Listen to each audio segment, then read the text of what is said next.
Үстіміздегі жылдың 3-ші тоқсанында Қазақстан Республикасы жерді кодексін бұзып, жер участоктерін заңсыз иеленгені үшін Қарағанды облыстық жерді қорғау мен пайдалануды бақылау басқармасына 4 акті жолданды. Қазір күнде оның біреуі қаралу үстінде. Екеуі тексеру жайлы хабарлама алса, біреуі бойынша әкімшілік іс қозғалды. Бұл жайлы қалалық сәулет, құрылыс жобалары мен жер қатынастары бөлімінің басшысы Гүлмира Күсенова мәлімдеді.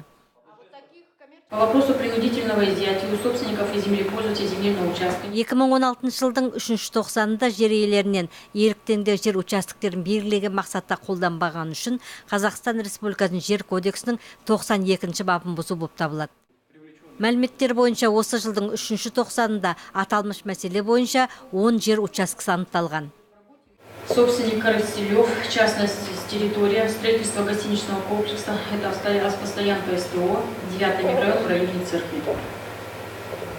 Боровикова, частная собственность, строительство торгового дома в районе Горано. Земельные участки предоставлены на слайде. Боровикова, ТВ, также частная собственность, строительство торгового дома в районе автовокзала. Жумашев, Казибек, частная собственность, магазин 70-й квартал. Папандопола, частная собственность, торговый дом, проспект Республики. Мизгилбаев Айдин Мухамеджанович, частная собственность, строительство торгового центра с последующей эксплуатацией в районе торгового дома Ян Пассаж. ТО «Аркстрой», частная собственность, строительство производственной базы в районе улицы Кашосе. Сулейменов Тулитай Скакович, частная собственность, строительство мечети с последующей эксплуатацией проспект Комсомольский. Кибадзе Денисов, строительство отдельно стоящего здания, центра обслуживания автомобилей с последующей эксплуатацией по проспекту Комсомольский. ТО «Центр Промстрой», частная собственность для строительства и обслуживания объектов многоэтажный жилой дом, проспект Комсомольский. Талап бойынша анықталған жер участоктері құрылыс салуға арналған нысандар. Осы мақсатта пайдаланбаса, Қазақстан Республикасының заңдылығын бұзған үшін тізім бойынша сұрау жолданады. 23.09.16 в ГУ управления архитектурного градостроительного кадастра. Ответ до сих пор еще у нас не получен. В ТГО департамент земельного кадастра и технического обследования недвижимости филиал НАО «Государственная корпорация правительства для граждан» по Карагандинской области. Ответ получен. Управление юстиции города Темиртау. Ответ получен. После получения официального ответа от ГУ Управления государственного архитектурного контроля области будут составлены акты об изъятии земельных участков и направлены в ГУ Управление по контролю за использованием и охраной земель Карагандинской области.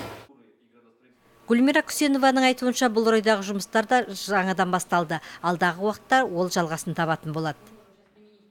Самым распространенным и основным нарушением в сфере земельного законодательства. Өздеріңіз білетіндей, Қазақстан Республикасы жер кодексін бұзудың көп кездесетіні заңсыз жер участоктерін иелену. Аталған заң бұзушылық бойынша Қазақстан Республикасы әкімшілік құқық бұзушылық кодексінің 103-ші бабы бойынша әкімшілік жауапкершілікке тарту қаралған. Мұнымен қатар заң бойынша жер участогын заңсыз пайдаланған адам оны босатуы тиіс. Биылғы жылдың ішінде қалалық прокуратура қызметкерлері жер заңдылығын бұзған 8 жер участоктер анықтаған. Мирас Қожахметов қала тұрғындарынан жер кодексін бұзу фактілеріне куә болса, қалалық әкімшілікке болмаса қалалық прокуратураға хабарласуға болатындығын ескертеді. Жителями города Темиртау без соответствующих разрешительных документов устанавливались и эксплуатировались металлические гаражи, ограживались индивидуальные парковочные места и так далее, и так далее. Хотелось бы